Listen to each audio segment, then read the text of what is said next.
Hello everybody, welcome back to my channel. In today's video, I'm gonna be answering all your questions related to Canada immigration and moving to Canada. मैंने कुछ दिन पहले एक story डाली थी on my Instagram के आप लोगों को जितने भी क्वेश्चंस हैं you can let me know and then I will cover them in this video. तो जिन्होंने मुझे सवाल पूछे हैं watch this video till the end so you can get the answer of your questions. So Canada immigration आजकल बहुत से लोग इसको जो है वो अवेल करना चाह रहे हैं. they're also welcoming a lot of immigrants after coronavirus. वैसे भी all in all it's a welcoming state. It's underpopulated and वो चाहती है कि वहाँ पर workers और फैमिलीज़ जो हैं वो माइग्रेट करें. बहुत ज़्यादा इंसेंटिव्स हैं और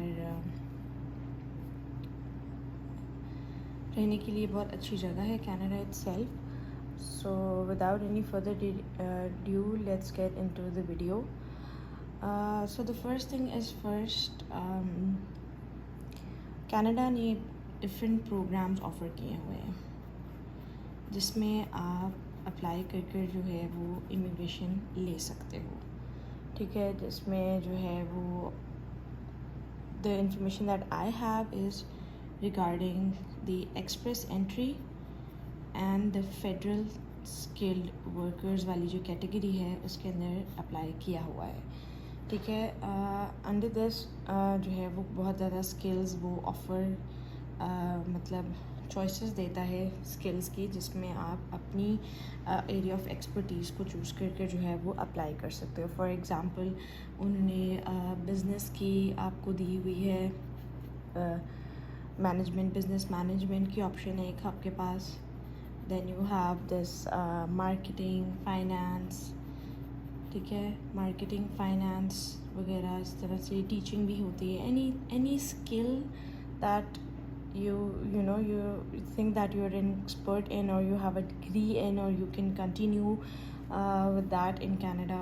work experience है आपका उस field में, you can go for that program and apply for the express entry federal skilled workers वाली जो option होती है. you can apply that. I will be giving 2 links in the description box below, जिसमें जो है एक link वो होगा जिसमें आप अप्लाई कर सकते हो फॉर योर कनाडा इमिग्रेशन कि आपने जी कहाँ जाकर अपना कनाडा इमिग्रेशन को आपने अप्लाई करना है. ठीक है, अब सबसे बड़ा इम्पॉर्टेंट बात जो कनाडा इमिग्रेशन में होती है वो आपके पॉइंट्स होते हैं. पॉइंट्स का जो सीन होता है वो ये होता है कि आपकी काफ़ी चीज़ें जो हैं, जिस तरह आपकी डिग्रीज़ होती हैं, आपके वर्क एक्सपीरियंस होता है या आपका आइल्स का स्कोर होता है, उनसे ये पॉइंट्स आपके डिसाइड होते हैं. ठीक है, पॉइंट्स डिसाइड होंगे on the basis of the criteria that you have to meet.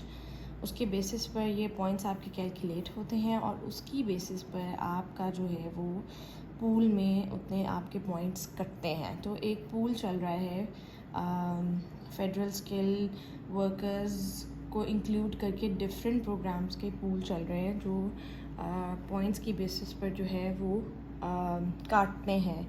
आपका जिस तरह आपका फॉर एग्ज़ाम्पल 483 है या 487 है तो अभी मतलब 489 होगा या 489 होगा तो आपको जो है वो कटते कटते मतलब 487 पे आएगा पहले, फिर 484 पे आएगा, कहीं जाके 483 पे जब आएगा तो इसका मतलब है कि आपका स्कोर जो है वो पूल में आ चुका है. And then you are gonna wait for the mail जो कि आपको अथॉरिटीज़ से आएंगी और उसमें जो है फिर आपने वो सारे डॉक्यूमेंट्स प्रोवाइड करने हैं जिनकी बेसिस पर आपने ये पॉइंट्स बनाए हैं. फॉर एग्ज़ाम्पल कि आपके पास डिग्री है, आपके पास आइल्स का स्कोर है या आपने अपनी फैमिली शो करवाई भी है वहाँ पर, तो आपने वो पूल के अंदर जो है वो नंबर कटने के बाद आपने वो डॉक्यूमेंट्स जो हैं वो सबमिट करवाने हैं जिनकी बेसिस पर आपके पॉइंट्स बने हैं. ठीक है, ये जो है वो डेटा एंट्री जो आपने की है ना उसके बेसिस पर आपके पॉइंट्स जो है वो एक्यूमुलेट करके आपको टोटल स्कोर पता चलता है। अब जी लोग कहते हैं हमें अपना स्कोर नहीं पता, हम क्या करें, हम ये करें, तो I will be sharing a link in the description box. एक और लिंक है, ठीक है, only 2 links will be provided in the description. एक ये वाला लिंक है और एक ये लिंक है जो आप अपनी इन्फो डालकर अपने पॉइंट्स को कैलकुलेट कर सकते हैं एंड यू नो कि आप जो है वो एलिजिबल हो कि नहीं हो और आपके कितने पॉइंट्स बन रहे हैं, और फिर आप अपना जो है वो अपने जितने आपके डॉक्यूमेंट्स, जिस तरह आपने बैचलर्स किया हुआ तो उसके ऊपर ऑब्वियसली आपको कम पॉइंट्स मिलेंगे। सो यू नो कि आप मास्टर्स करके या मास्टर्स की डिग्री ऐड करके अपने पॉइंट्स को इंक्रीज़ कर सकते हैं। सेम गोज़ फॉर आइल्स। आइल्स का ये सीन होता है कि अगर आपके आइल्स में कम स्कोर हैं तो आप उसको स्कोर्स को ज़्यादा करके जो है वो पॉइंट्स कर सकते हैं। वैसे आइल्स के लिए जो एलिजिबिलिटी है दैट इज़ 7 अबव आपका होना चाहिए राइटिंग में। आपका जो है ना 7 अबव होना चाहिए सारी चीज़ों में, और 8 जो है वो 7 अबव आपका होना चाहिए राइटिंग में एंड 8 अबव आपका लिसनिंग, रीडिंग और जो आपका स्पीकिंग होता है। लिसनिंग, रीडिंग एंड स्पीकिंग में आपको 8 अबव चाहिए, then you are eligible to even apply for Canada immigration, ठीक है। और प्राइमरी कैंडिडेट का ये मैं बता रही हूँ, जो प्राइमरी कैंडिडेट होता है, for example if a couple is applying, so there is one primary candidate, the husband और the wife, it's your choice कि आपने कौन सा, किसने जो है वो प्राइमरी कैंडिडेट बनना है, और जो भी बनेगा उसका स्कोर होगा। दूसरे कैंडिडेट को भी देना पड़ेगा, बट उसका मतलब इस तरह से हो कि 6 हो, 6.5 स्कोर हो तो चलेगा, मगर प्राइमरी कैंडिडेट के लिए it's necessary that you have to have the score. उसके लिए होगा कि एक दफ़ा आप आइल्स दें, आपका स्कोर ठीक नहीं आ रहा तो you have to repeat IELTS in order to you know apply for Canada immigration, ठीक है। दूसरा ये है कि आप आइल्स अगर आप फ्रेंच में दे देते हैं तो उसके बहुत ज़्यादा पॉइंट्स होते हैं। It is something that I am telling you that how you can just raise your points किन किन चीज़ों से, ठीक है। यहाँ जो है वो आपका स्कोर कट गया है, अब आपने जो है वो अप्लाई करना है, मतलब आपका स्कोर जो है आपको पता चल गया कि इतना है, जो रिक्वायरमेंट्स होंगी उसकी, उसके बाद जो है आपने इस लिंक से मतलब कैलकुलेट कर लेने अपने points and then the final step is to apply for Canada immigration, ठीक है। आपने अप्लाई कर देना है, ठीक है। अप्लाई के बाद अभी मैंने आपको बताया कि आपका पूल में जो है वो स्कोर कटेगा, ठीक है। उसके बाद आपने जो है वो डॉक्यूमेंट्स देने, जो आपने यहाँ पर बताया था ना कि ये चीज़ें हैं मेरे पास, जी मेडिकल की डिग्री है, आइल्स है, मेरा वर्क एक्सपीरियंस जो भी है, उनके डॉक्यूमेंट्स आपने मेल के थ्रू प्रोवाइड करने हैं, या आई थिंक पोस्ट के थ्रू भी होता है, they will just mention that in your mail. तो आपने डॉक्यूमेंट्स प्रोवाइड करने के बाद दे शुड बी HEC से रिकगनाइज्ड होनी चाहिए, और जो भी रिक्वायरमेंट्स होती हैं वो आपको मेल में पता चल जाती हैं कि आपने किस तरह से डॉक्यूमेंट्स भेजने हैं, सॉफ्ट कॉपी भेजनी है, हार्ड कॉपी भेजनी है। So they just can let you know, ठीक है। इसके बाद आपने डॉक्यूमेंट्स दे दिए हैं, आपके डॉक्यूमेंट्स अप्रूव हो गए हैं, ये हमारा पहला स्टेप है। दूसरा स्टेप करने के बाद ये अप्लाई करना is actually the first step. दूसरा स्टेप है हमारा पूल में स्कोर कटना, ठीक है। पूल में स्कोर कट करने के बाद तीसरी चीज़ हमारे साथ ये होगी कि हमें मेल आ जाएगी कि डॉक्यूमेंट्स दें। फोर्थ स्टेप होगा आपका मेडिकल। अच्छा जी, अब मेडिकल के जो है वो क्या होता है कि आपको एक डेट मिल जाती है, लोकेशन भी मिल जाती है। मेडिकल में होता है कि जी आपका यूरिन टेस्ट होता है, आपका ब्लड टेस्ट होता है, आपकी फ़िज़िकल एग्ज़ामिनेशन होती है। फ़िज़िकल एग्ज़ामिनेशन में आपका मतलब आपका गला देख लेंगे, आपका आईसाइट देख लेंगे, एक्सरे होता है आपका। So it's better that you don't wear any jewellery और एनी मेटल, या कोई ऐसी शर्ट वगैरह आप ना पहने जिसके ऊपर कोई मेटल की कढ़ाई हो या समथिंग। और जब बच्चे आपके साथ जाते हैं तो उनका सिर्फ फिज़िकल एग्जामिनेशन होगा कि उनकी चेस्ट चेक कर लेंगे या उनकी टंग चेक कर लेंगे, आइज़ चेक कर लेंगे, एंड दैट्स इट। ये अडल्ट्स के लिए है और ये बच्चों के लिए है जो कि आई थिंक 5 एंड अंडर होते हैं, या आई गेस 12 एंड अंडर होते हैं। वो भी आपको मेल में पता चल जाएगा, ठीक है। अब आपका मेडिकल हो गया है, और इसमें यह है कि you have to make up your mind कि आपको आराम से 6-5 घंटे लग जाएंगे, 5 से 6 घंटे। तो अपने स्नैक्स आप ले जाएं, अपना पानी ले जाएं, specially if you are with your kids, तो आप अपना ये सारा सामान लेकर जाएं, और वहाँ पे इतना आपको टाइम लग ही जाता है, ठीक है। मेडिकल हो गया है, उसके बाद आपको मेल आएगी 5th स्टेप पे बायोमेट्रिक की। बायोमेट्रिक के थंबप्रिंट्स होते हैं आपके, वो भी मेल आएगी कहाँ आप अपनी अपॉइंटमेंट ले सकते हो whatever date you like, ठीक है। And the final step is कि बायोमेट्रिक के बाद वो आपको ये मेल कर देंगे कि आप अपने पासपोर्ट्स जो है वो भेज दें ताकि वो स्टैम्प हो जाए, ठीक है। तो ऑल इन ऑल ये देखने में 6 स्टेप्स लगते हैं, बट ये आपको बहुत ज़्यादा टाइम टेकिंग प्रोसेस है, specially after corona. You don't know कि कितना टाइम लग जाता है। It's is up to your luck कि आपने एक तो कितना आपके डॉक्यूमेंट्स, जिस तरह फॉर एग्जांपल डॉक्यूमेंट्स एंटर करने वाली स्टेट है, अभी आपके डॉक्यूमेंट्स ही नहीं है, आप बैठ के जो है वो अपनी FSC की सनद निकाल रहे हैं फॉर एग्जांपल, कि जो काम आपके हो जाने चाहिए वो आप नहीं कर रहे हो, तो आप खुद डिले कर रहे हो, तो ये just can add you know time आप ऐड करते जाओगे। तो all in all this is the overall look of how the Canada immigration looks like. Even if you have any other questions, अभी भी ये देखने के बाद, तो let me know in the comments down below. And now I'm gonna answer all those questions जो मुझे Instagram पे लोगों ने भेजे थे. So keep on watching. Okay ji, now I'm gonna cater all the questions that I got from the story that I posted on Instagram. तो जी पहला सवाल ये था कि वर्क एक्सपीरियंस को जी कैसे प्रूव कर सकते हैं। तो वर्क एक्सपीरियंस का सिंपल है कि आपकी जहाँ पर आपने जिस कंपनी में आपने काम किया हुआ है वहाँ का जो लेटर हेड का पेज होता है, उसके ऊपर जो है जो भी उस तरह का हेड होता है, एक्चुअली जो मैनेजर होता है, एनीथिंग होता है, वो आपको लेटर हेड पे प्रिंट करके देता है your work experience, your commitment to the company, और उसके ऊपर उसके साइन होते हैं। तो I think that is proof enough for your work experience, ठीक है। उसमें आप अपना अपॉइंटमेंट लेटर भी शो कर सकते हैं कि जिस कंपनी ने मुझे हायर किया था, तो अपॉइंटमेंट लेटर्स भी ऑब्वियसली सिग्नेचर जो लेटर हेड के साथ आते हैं। So I think this is a proof enough कि how to prove your work experience. Pay slips की नेक्स्ट क्वेश्चन जो है वो पे स्लिप्स के बारे में था। पे स्लिप्स आपने दिखाने के लिए you have to show your bank statements. Bank statements में आपकी कितनी जो है वो पेमेंट अंदर गई है, बाहर आई है, मूवमेंट ऑफ योर मनी, और आपने अपना सोर्स ऑफ इनकम प्रूव करना होता है। सोर्स ऑफ इनकम प्रूव करने के लिए you have to give a bank statement जिसमें आपके एक सर्टन अमाउंट ऑफ मनी आपके अकाउंट में जो है वो शो करवाना पड़ता है। वो भी सारी रिक्वायरमेंट्स जो हैं वो उस लिंक में प्रेजेंट हैं जहाँ पर आपने कनाडा इमिग्रेशन अप्लाई करनी है, प्लस जहाँ से आप अपने पॉइंट्स कैलकुलेट कर सकते हो।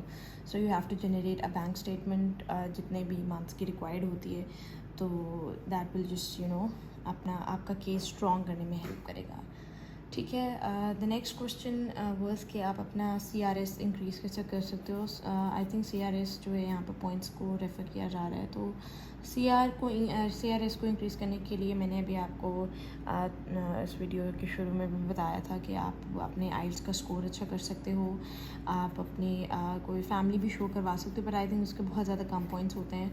और उसके अलावा आपकी मास्टर्स की डिग्री होनी चाहिए। Work experience can also add to increasing your points. तो ये कुछ चीज़ें हैं। अदर देन दैट आपकी जो लिंक मैंने प्रोवाइड किया हुआ डिस्क्रिप्शन बॉक्स में, you can also check there कि आप वहाँ से पॉइंट्स किस तरह से इंक्रीज़ कर सकते हैं। द नेक्स्ट क्वेश्चन वाज कि जी अप्लाई किधर करना है, उसका भी मैं लिंक दे चुकी हूँ डिस्क्रिप्शन बॉक्स में, जहाँ पर आप कनाडा इमिग्रेशन के लिए अप्लाई कर सकते हैं। आई थिंक वहाँ पर आपको बताया भी जाता है कि आप किस तरह से एलिजिबल हो और आप को क्या क्या रिक्वायरमेंट्स है। I think during the process of filling a form you will get to know कि जहाँ पर आप अप्लाई कर रहे हो या what are you getting yourself into, और आपको कितना पेशेंस चाहिए। तो ये जो है वो सारी चीज़ें आपको उस लिंक से पता चल जाएंगी। I am also mentioning it here कि अप्लाई करने का प्रोसेस जो है वो मैंने लिंक में प्रोवाइड कर दिया है। रिक्वायरमेंट्स का क्वेश्चन था जी, क्या रिक्वायरमेंट्स होती हैं कनाडा इमिग्रेशन के लिए। तो आई थिंक जो दोनों लिंक्स मैंने आप लोगों को प्रोवाइड कर दी हैं, they are enough to answer this question कि उसमें क्या रिक्वायरमेंट्स होती हैं। और इस वीडियो के शुरू में भी मैंने आपको प्रोसेस के थ्रू बता दिया कि क्या क्या रिक्वायरमेंट्स होती हैं। जनरल रिक्वायरमेंट्स में ये होता है कि जो डॉक्यूमेंट्स हैं, आपका मेडिकल अच्छा है, आपकी पासपोर्ट पिक्चर्स हैं, आपका अप टू डेट पासपोर्ट है, ठीक है। ये सारी चीज़ें are gonna be the requirements of things. आपकी डिग्रीज़ हैं AGC से रिकग्नाइज्ड हैं, आपकी संदें आपके पास हैं, बर्थ सर्टिफिकेट, जिस तरह बच्चों के लिए बर्थ सर्टिफिकेट्स हैं, आपकी शायद कोरोना वैक्सीन्स का भी वो मांग सकते हैं। तो ऑल इन ऑल आपको प्रोसेस के ड्यूरिंग ही पता चलेगा कि क्या क्या रिक्वायरमेंट्स हैं। अच्छा जी, नेक्स्ट क्वेश्चन आया है जी, how did you prepare for this. तो प्रिपेयर ओवरऑल प्रोसेस के लिए प्रिपरेशन तो नहीं चाहिए होती, इसमें preparation I guess they are asking about IELTS का टेस्ट। आपने आइल्स जी किस तरह क्लियर किया है और ये वो। आई थिंक आइल्स का test is directly connected with practice. आप जितनी प्रैक्टिस करेंगे आपका स्कोर उतना अच्छा आएगा। अगर आपको लगता है जी आप बहुत ही स्मार्ट हैं और आप जी रीडिंग भी कर लेंगे, लिसनिंग भी आप आराम से कर लेंगे, स्पीकिंग का मसला ही कोई नहीं है, तो no, it's not the deal. I think वहाँ पर आपका टाइम कंस्ट्रेंट इतना ज़्यादा होता है कि आप नर्वस हो जाते हो। अगर आपकी प्रैक्टिस नहीं है, ख़ासतौर पर लिसनिंग में अगर आपकी प्रैक्टिस नहीं है, जो कि यूट्यूब के ऊपर जो है वो बहुत ज़्यादा आपको स्टिमुलाई वीडियोस मिलेंगी, जिसके थ्रू आप जो है वो आप उनको प्ले करें और आप जो है वो ऑनलाइन जो है वो आपको PDFs भी मिल जाती हैं। ऑनलाइन आपको जो है वो PDFs मिल जाएंगी जो कि कनेक्टेड होंगी ऑनलाइन प्रेजेंट ऑडियोज़ के साथ लिंक्ड होगी। तो जो वो ऑडियो में प्ले कर रहा होगा, आप जो है वो PDFs के अंदर जो है वो फिलिंग द ब्लैंक्स आराम से कर सकते हो। You can print them out. The IELTS की जो है वो बुक्स भी होती हैं, वो भी आपको जो है वो जिस तरह उनके नंबर्स होते हैं, जी 6.1 होता है, तो उसका आपको जो है वो लिंक आपको आराम से ऑनलाइन मिल जाएगा उसकी ऑडियो का। आई थिंक पहले जब बुक्स आती थी तो उनके साथ उनकी CDs भी आती थी, बट अब CDs का सीन नहीं है, तो आपको ऑडियो के लिंक्स जो है वो ऑनलाइन मिल जाते हैं। It is mention in the book कि आपने किस वेबसाइट पे जाना है और कैसे उसको प्ले करना है। तो practice practice practice is just the key to score अपना अच्छा करने के लिए आइल्स में, ठीक है। I will just give you a general review के 4 इसके सेक्शंस होते हैं। लिसनिंग होता है, ठीक है, रीडिंग होता है, राइटिंग होता है एंड स्पीकिंग होता है। लिसनिंग में ये होता है कि आपको हेडफोन्स मिलते हैं, उसमें एक आंटी या अंकल बोल रहे होते हैं और आपको एक पेपर दिया जाता है जिसके अंदर फिल इन द ब्लैंक्स होते हैं, और आपने उस आंटी को सुन सुन के जो है वो आपने फिल इन द ब्लैंक्स को फिल करना होता है। सुनने में ये चीज़ ऐसे लग रही हो कि what ever, but it is actually something that थोड़ा सा वो आपको प्रैक्टिस में, it is not hard but practice जो है वो आपको हेल्प करेगी कि आप अपना स्कोर अच्छा करें। रीडिंग में ये होगा कि आपको कॉम्प्रिहेंशन टाइप चीज़ें मिलेंगी और आप में ऊपर एक पैसेज होगा और नीचे उसी पैसेज से रिलेटेड क्वेश्चंस होंगे। अब देखने में ऐसे लगता है जी हमने बड़ी बचपन में कॉम्प्रिहेंशंस की हुई and stuff like that, but no, आपको टाइम कंस्ट्रेंट की वजह से जो है वो अपनी रीडिंग स्किल्स बहुत ज़्यादा अच्छे करने पड़ते हैं ताकि आप अच्छे से आंसर कर दो। In my experience I had this reading section और मैंने पूरी कॉम्प्रिहेंशन पढ़कर जो है वो सारे सॉल्व कर लिए थे blanks. Then the last paragraph was ऐसा उन्होंने लिखा हुआ था, लास्ट पैराग्राफ के ऊपर वाले सारे क्वेश्चंस का मतलब चेंज हो गया था। I had to erase everything and do it again. तो उस वजह से मेरा जो स्कोर था वो बहुत बेहतर था। एंड आई थिंक कि अगर मैं वो मिस्टेक कर चुकी होती तो it would have been worse, ठीक है। राइटिंग बहुत ही ज़्यादा आपको इसमें प्रैक्टिस चाहिए होती है। आप कुछ इसमें मैंने ऑब्वियसली ओपनिंग स्टेटमेंट्स और इस तरह की चीज़ें आप रख लेते हो, तो आपको कोई भी टॉपिक मिल जाता है नॉट सो हार्ड, उसमें आपको पॉइंट्स भी बता देते हैं कि आपने इस तरह से 3 पैराग्राफ्स फॉर्म करने हैं, तो आप जो है वो 3 पैराग्राफ्स को जो है डिस्क्रिप्टिव मोड में जो है वो लिख सकते हो। ओके जी, फिर बारी आती है स्पीकिंग की। स्पीकिंग में भी आपके पास यूट्यूब पे स्टिमुलाइज प्रेजेंट होते हैं जिसके बेसिस पर आप जो है वो प्रैक्टिस कर सकते हो कि आपने कितना जो है वो किस तरह से जवाब कर देना है। तो वहाँ पर एक स्टिमुलाई का मतलब ये होता है कि आपको वही फील दी जाती है, वो एनवायरनमेंट दिया जाता है जिस तरह आपको स्पीकिंग टेस्ट आपने देना होता है। तो वहाँ पर कोई भी आपसे सवाल पूछेगा तो आपने 2 मिनट के लिए, जिस तरह एक सवाल होता है कि आपने 2 मिनट उस टॉपिक पे बोलना है, तो आपकी प्रैक्टिस हो जाती है कि आप 2 मिनट बोल सकते हो या नहीं बोल सकते हो। आपको टाइम भी मिलता है पॉइंट्स बनाने के लिए और आप कितनी जल्दी पॉइंट्स बना सकते हो, तो वो सारा कुछ आपको इसमें पता चल जाता है। फिर जी मुझे क्वेश्चन आया हुआ था जी कि मेरा 6.5 स्कोर है और मैंने ऑनर्स किया हुआ है और मेरा वर्क एक्सपीरियंस 8 साल का है। तो सबसे पहली बात 6.5 is a very it's not a very low score but it's a low score for applying to Canada immigration. Then honours की वजह से भी आपका स्कोर काफ़ी नीचे चला जाएगा क्योंकि मास्टर्स की डिग्री पर आपको ज़्यादा स्कोर मिल सकता है। उसके बाद जी हम कंसल्टेंट्स कहाँ से ढूंढ सकते हैं, तो you can Google consultants, online भी मिल सकते हैं आपको, आप जाके भी देख सकते हैं।